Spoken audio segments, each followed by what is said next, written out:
Welcome in the Versus Network. My name is Versus and I'm super happy to present you the very first Versus challenge here on the Versus Network. We want to see how hard it is to beat Pokémon Firered with only Pokémon of Ash Ketchum. You may be familiar with Pokémon Let's Plays, Pokémon Challenge Runs and Pokémon Hardcore Nuzlockes. But I invented my very own way to beat a Pokémon game. A Versus challenge. A Versus challenge is pretty simple. A Versus challenge is based on a strike system. The less strikes you get in a Versus challenge, the better your run is. There are two ways to obtain strikes. First, if one of your Pokémon faints, you get a strike. That means if one of your Pokémon faints, you get one strike. If two of your Pokémon faint, you get two strikes, and so on and so on. If 6 Pokémon of you faint, you get 6 strikes. The second way to get strikes is to black out. Blacking out in Pokémon means you lose all Pokémon you have in a battle, or simply if you completely lose a battle. Because this is the worst thing that can happen in Pokémon, you get 5 additional strikes to the Pokémon faint strikes you get. Let me give you 2 examples for that. If you have a party of 2 Pokémon and you lose a battle, you will get 7 strikes. 2 strikes for the fainting Pokémon and 5 additional strikes for blacking out. If you have a full team of 6 Pokémon and lose a Pokémon battle, you will get 11 strikes. 6 for the Pokémon fainting and 5 for the blackout. To sum up the strike system of the Versus challenge, here is a full list of all possibilities to get strikes. In a nutshell, the less strikes you get, the better your run is. And the best possible way to do a Versus challenge is getting 0 strikes, and that is always the first goal, making the perfect run. But to make a Versus challenge a real challenge, there are some additional rules. First, we play with a level cap that you already know from Nuzlockes. That means you are never allowed to use Pokémon in a battle that are higher levels than the ace Pokémon of the next gym leader. Next up, the battle style must be put on set. This forces you to stay in with the Pokémon after you beat a Pokémon of your opponent, and the game doesn't ask you if you want to switch Pokémon. The last and most unique rule to make a fair Pokémon battle is that you are always only allowed to use the same amount of Pokémon in all important battles as your opponent does. For example, if the first gym leader Brock only uses 2 Pokémon, you are only allowed to bring 2 Pokémon in this specific Pokémon battle. This rule accounts for all important battles like gym leader battles, rival battles, evil team bosses and admin battles, and Pokémon League battles. These were all rules. If you want to have a complete overview about all rules, just take a look in the description down below. But now, without further ado, let's start our Versus challenge and see how hard it is to beat Pokémon Firered with only Pokémon of Ash Ketchum. The struggle of this challenge starts with choosing a starter Pokémon. Because in Pokémon Firered we have only this one chance to get Bulbasaur, Squirtle and Charmander. But all 3 of these Pokémon are Pokémon of Ash. Therefore, we have to decide right at the start which of these 3 Pokémon we will never have in our team. But to be honest, the choice is not too hard, because Bulbasaur and Squirtle never evolved in Ash's team, so we are choosing Charmander to get a Charizard later on. With the first Pokémon on our team, the rival battle waits for us. With the never seen and crazy strategy by just going for scratches, we beat Blue's Squirtle. Of course, the first thing on our to-do list is to catch some Pokémon. Luckily enough, the first few routes have quite a lot of different Pokémon that Ash Ketchum has on his team. But there is no question about the most important Pokémon that we can catch, Pikachu. Pikachu is a rare encounter in the Viridian forest, and therefore it was clear that we have to search a little bit for it. On our search for Pikachu, we met another Pokémon of Ash, Caterpie. Caterpie is always a great Pokémon to go for in an early stage of the game, because we can evolve it already on level 10 to Butterfree. After catching Caterpie, it took less than a minute to find a Pikachu.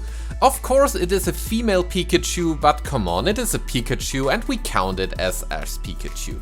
While making our team grow, we face a little bit of a specific situation here.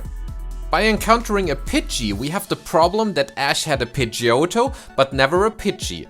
Nevertheless, we are allowed to catch Pidgey, but we are not allowed to use it in any important battle until it evolves into Pidgeotto.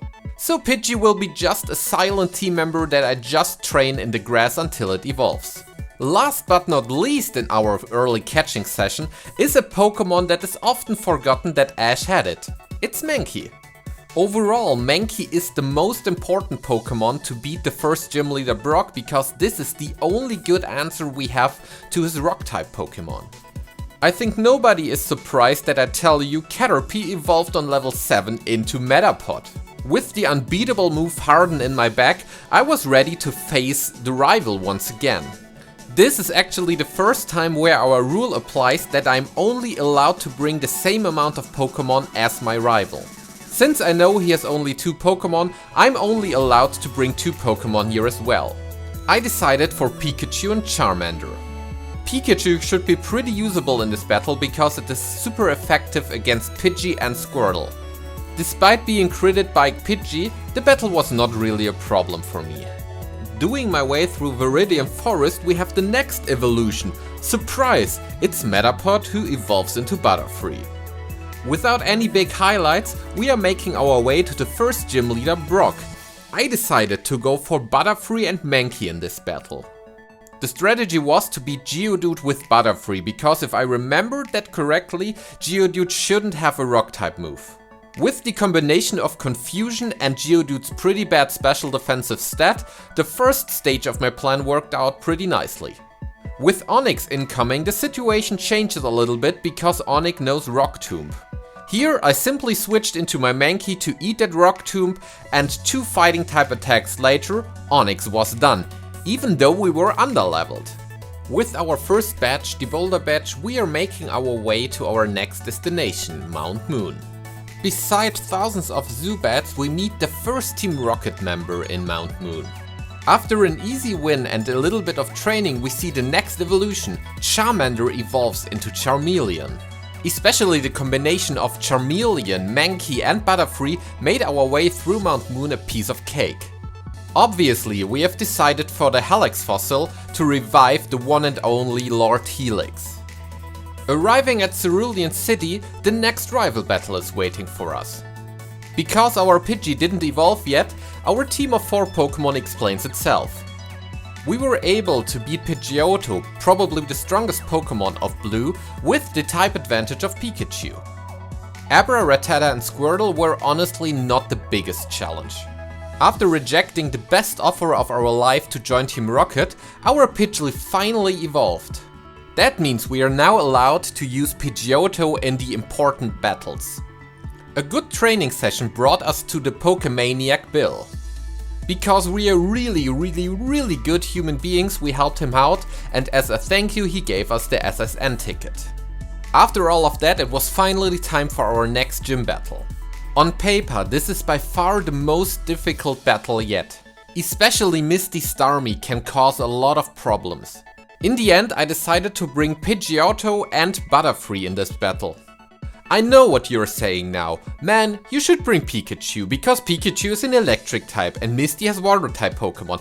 But Pikachu will never take a hit of that Starmie. Because of that, I decided for 2 Pokemon that should tank at least 1 or maybe 2 hits of Starmie.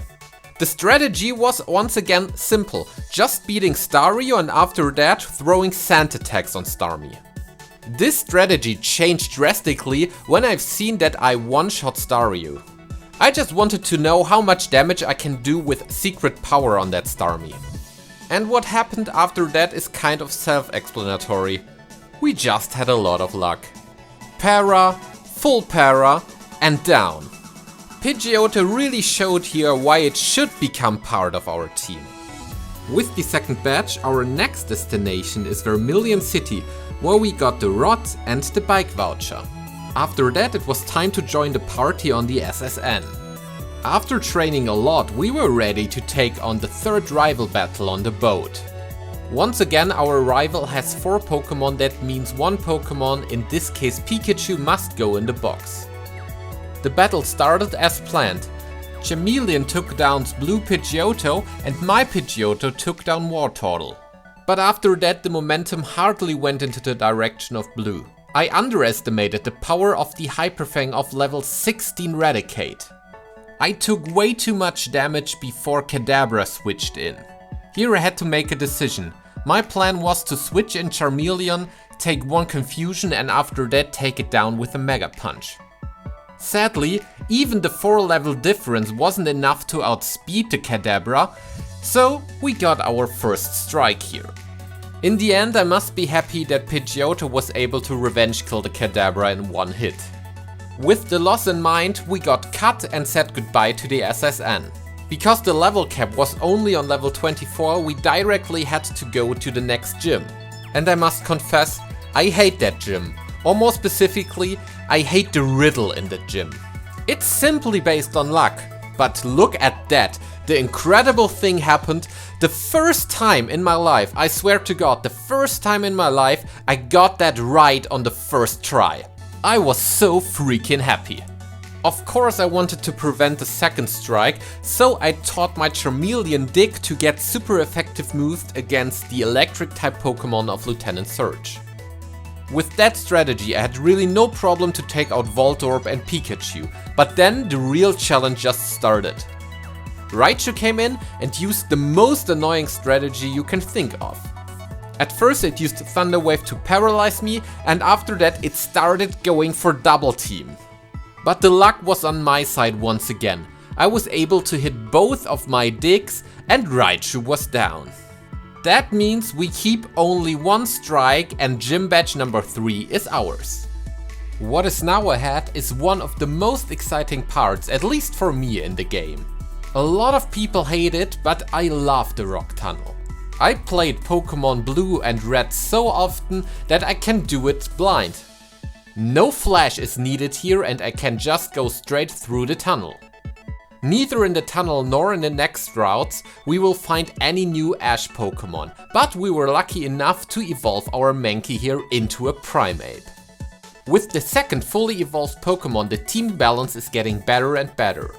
So I was not really afraid of the next rival battle that was waiting in Lavender Town in the Pokémon Tower. Especially because Pikachu learned Thunderbolt in the meantime, the battle was pretty easy. But what really concerns me here, I never realized how hard our opponent, our rival, is insulting us here. He says directly to us that we are a stinker. I mean, that is kinda mean. Being very close to the level cap of level 29, we directly made our way to the next gym, to the grass type gym of Erika. Other than in the battle against our rival where we were able to use 5 Pokemon, Erika only has 3 Pokemon. The decision was very easy because we have 3 Pokemon with a huge type advantage, Vermillion, Butterfree and Pidgeotto. We can make it short here, a few super effective attacks and Erika's grass type Pokemon were done. To make progress in the game, it is necessary that we, as a 10-year-old boy, are handling the Mafia itself. Therefore we had to go to the Rocket hideout. After beating tons of Team Rocket grunts in the basement of the casino, we are heading on to Giovanni, leader of Team Rocket. As most important trainers at this point in the game, Giovanni also has 3 Pokemon. Thankfully, Primeape was the perfect answer for all of his Pokemon. Rhyhorn, Onix and even Kangaskhan were no problem because we had super effective fighting type moves against the rock and the normal types. With the Silph Scope we were finally able to go to the Pokémon Tower and encountering our next encounter, Ghastly. Because Ash had a Haunter for 1 or 2 episodes in the original anime and he has Gengar in the current anime, we were allowed to catch Ghastly.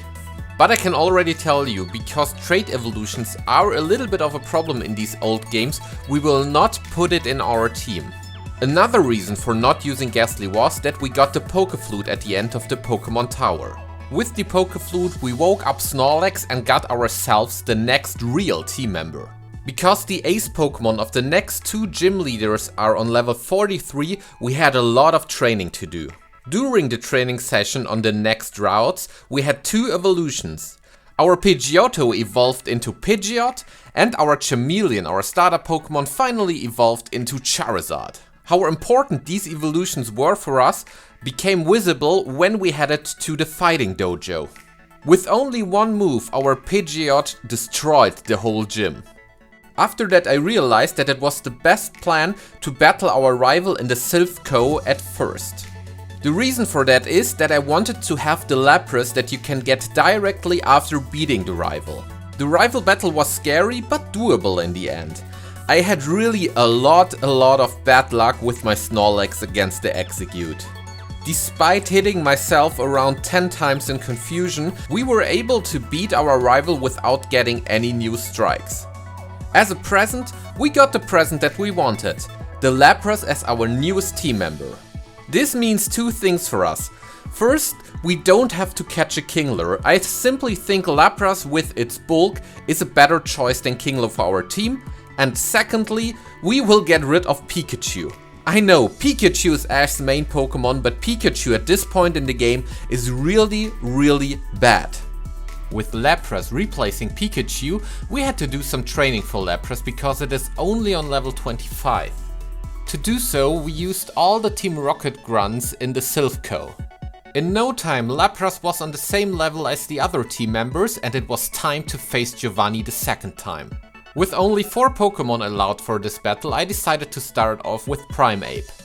Like in the first Giovanni battle, Primeape can hit all of Giovanni's Pokemon for super effective damage. In combination with our newest team member Lapras and our super strong Snorlax, Giovanni was no big deal at all. After that, 2 gym battles laid ahead of us against Koga and Sabrina. Both battles are explained very quickly. In the battle against Koga, we decided to go for Butterfree's Psychic from the start. With a nearly perfect run, Butterfree's Psychic took out 2 Coughings, a Muk and the final Wheezing. The battle against Sabrina went very similar. Because they have a very poor physical defense stat, both Kadabra and Mr. Mime went down to a single return. Venomoth went down to a single fly, and we got super lucky on Alakazam and critted it with another return. With 6 badges and the possibility to surf, we made our way to Cinnabar Island. After a bit of training in the ocean and in the Pokemon Mansion, we directly headed to the next gym leader. Blaine was waiting with his 4 Fire-type Pokemon, but we had a really good chance to beat them here. Our Water-type Pokemon Lapras took out Growlithe, Ponyta and Rapidash with simply going for Surf. Because Arcanine's Fire Blast did more damage than I expected, Charizard had to enter the field. With a little bit of digging, Charizard crushed Arcanine into pieces. That means the Volcano badge was ours and only 1 more badge to go. But before the game allows us to win our last badge, Bill needs our help. We should assist him with a problem on the Savvy Islands. To be honest, Savvy Islands are not super spectacular. We don't have very strong trainers there and it's mostly training. Because of that, we just fulfilled our job on Savvy Islands and headed on to the last gym leader. Here we saw exactly the same as in the gym before. Lapras was by far the MVP. Because all of Giovanni's Pokemon are ground-type Pokemon, Lapras just had to use 1 move. It was just Surfing. But before entering the Pokemon League, there was one last rival battle we had to do. With the type variety, Blue's team is not to be underestimated. The combination of Lapras, Charizard and Snorlax was easily able to deal with the whole team of Blue. But we all know there is one big step left before we can enter the Pokemon League. It's Victory Road with a huge amount of trainers and a lot of wild Pokemon. But overall, it was really necessary to get some training before we can beat the Elite Four. The Versus Challenge theoretically allows a level cap of level 63 because the ace Pokemon of the champion Blue has level 63. But I decided that wouldn't be really a challenge to bring all Pokemon to level 63 before we enter the Elite Four. Because of that, I decided that level 54 should be pretty nicely. This way the battles will be all a challenge, but they are not impossible. After the training and the teaching of some moves, our team looked like this. We had Primeape with the moves Cross Chop, Mega Kick, Brick Break and Dig. Lapras with Ice Beam, Surf, Body Slam and Shockwave. Snorlax with Body Slam, Earthquake, Rest and Yawn. Butterfree with Psychic, Giga Drain, Silver Wind and Sleep Powder. Charizard with Flamethrower, Fly, Dragon Claw and Overheat. And Pidgeot with Return, Steel Wing, Toxic and Fly. Because the Elite Four members all have only 5 Pokémon, but they have to bring all 6 Pokémon to the Pokémon League to have a full battle against the champion, I must decide before every battle which Pokémon I will not use under any circumstances. For our first battle against Lorelei, this was Pidgeot. I started the battle with Primeape, and one cross chop later Dugong was down. The next Pokémon was Slowbro, which was way more difficult. Because it went for Amnesia, I was not able to take it only out with Lapras Shockwave. The combination of Lapras and Snorlax helped me a lot to get Slowbro down even after a full restore. But because it used Yawn, I had to switch one final time into Butterfree to take it out. After a lucky miss of Lovely Kiss, Charizard took down Jinx. Once again being lucky, Cloyster switched in before Lapras and Overheat is a safe KO on Cloyster. After that, the ace Pokémon Lapras appeared. Snorlax brought it down to a point where I was sure that it was using a full restore. I used the chance to bring in my Primeape. Different than I expected, Lapras survived my cross chop and went for a Confuse Ray. The third time being lucky, Primeape broke through the confusion and one Brick Break took Lapras out. That brought us to Bruno, where I decided that I won't use Snorlax because the combination of Rock-type Pokémon and Fighting-type Pokémon are not really something that Snorlax appreciates. I started with Butterfree because I knew that a Giga Drain should always be enough to one-hit KO Onix. With Hitmonchan switching in, I was forced to go out into my Primeape because I expected a Rock Tomb. After taking that easily, Primeape was able to get off one cross chop on the Hitmonchan. Knowing that it will go a second time for Sky Uppercut, I went down in my Butterfree again to take it out with a Psychic. In this early stage of the battle, Machamp, the ace Pokémon, came already in. I decided for another double switch, at first into my Primeape to take the next Rock Tomb and then into Pidgeot. Cross Chop did an insane amount of damage and here I knew that a strike is very likely. I went for Fly in the hope that I can one-hit KO Machamp. Of course my dream didn't come true and Machamp went for Rock Tomb. I have absolutely zero idea why Pidgeot lived that on 6 HP. Zero. But of course I took that present, went for another Fly and Machamp was down. With Machamp out of the way, the rest of the battle shouldn't be that hard. Hitmonlee was not that big of a deal because it has no rock type move, therefore Charizard was kind of a safe switch in. Also going for Fly, Hitmonlee was a simple one-hit KO. Last but not least, Onix was took down by Lapras by going for a Surf. In the next battle against Agatha, I decided that Primeape with its main fighting type moves isn't really a help against ghost and poison type Pokémon. With 2 Gengars ahead of me, I decided to start with Butterfree to take at least the first one out with 2 Psychics. But of course Agatha wouldn't be Agatha if she wouldn't start to go for some shenanigans. Double Team, Confuse Ray and Toxic were the moves it went at first for. But despite hitting myself in confusion twice, in the end I was finally able to take out the Gengar with the second Psychic. The next Pokémon Golbat was no problem for my Lapras by just going for Ice Beam. With Arbok coming in, I decided to go for Snorlax because both Body Slam and Earthquake have no effect on Gengar and Haunter. In the end, Snorlax did its job and took out Arbok with some Earthquakes. Now Agatha decided to bring in her ace Gengar. My plan was to get Lapras in and deal at least some damage to Gengar. At least we were able to get off one Ice Beam before Lapras was put to sleep by hypnosis. Being at the risk to get a strike, I switched out in my Pidgeot and here I was super lucky because Gengar went for Shadow Ball. While taking a Sludge Bomb, Pidgeot went for 2 Flies and boom, Gengar is down. Haunter entered the field and Pidgeot decided to go for the same procedure as last time. That means by going 2 times for Fly, Pidgeot gave us the win. Next, the leader of the Elite Four, Lance, waited with his army of dragons for us. Once again I decided that Primeape was the least useful team member in this battle. Since my only electric type move is Shockwave that I have on the full team, I started with Lapras against Gyarados. Thankfully, Gyarados just went for the weak Dragon Rage and 2 Shockwaves later it was down. Because I am generally very weak to rock type moves, the biggest problem with Aerodactyl entered the battlefield. I switched into Snorlax to tank some attacks and most importantly to get a yawn off. With the fossil Pokemon being asleep, I was able to go back into Lapras and kill Aerodactyl with a single Surf. The rest can be just described as the battle that Lapras is made for. With the Stab Ice Beam, it took down both Dragonairs and Dragonite in single hits. That means the Elite Four was done and only the champ was left. At this point I knew that it would be really hard to prevent strikes.